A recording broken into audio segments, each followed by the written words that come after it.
France has refused to drop its hardline fishing demands in the post-Brexit trade talks with Britain. A close ally of President Emmanuel Macron insisted Paris would continue to push for continued access to the UK's fishing grounds as the price for a free trade agreement. European Affairs Minister Clement Beaune told French radio, "We will not accept a deal at any price." The newly appointed minister, however, said a deal is still possible despite months of deadlock between Brussels and London.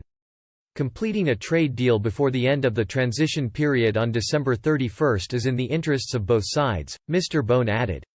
"Let's not kid ourselves, if there is no deal, it will be a difficult issue," he said. "We'll have to organise a response for sectors like fisheries.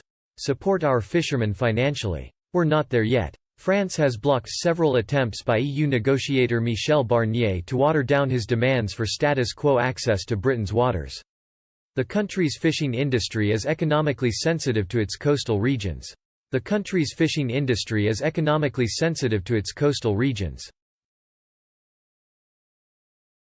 As a result of the pressure by the EU's most influential coastal states, Mr. Barnier has stated any future deal hinges on securing access to Britain's fishing waters.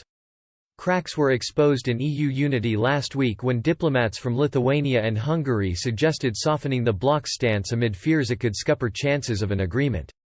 But France hit back, expressing anger at the non-coastal states' stance. Boris Johnson's lead negotiator with Europe is concerned Brussels has not shown willingness to engage with his proposals for a new fisheries pact.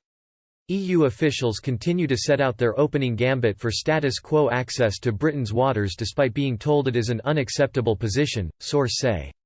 During the latest round of talks yesterday, chief negotiator David Frost insisted his Brussels counterpart, Mr. Barnier, would have to think again to end months of deadlock. Officials on both sides are privately confident a deal can still be reached after good progress was made last week. But a UK government spokesman said Brussels has not yet decided whether it is ready to accept Prime Minister Boris Johnson's offer of a Canada-style free trade deal.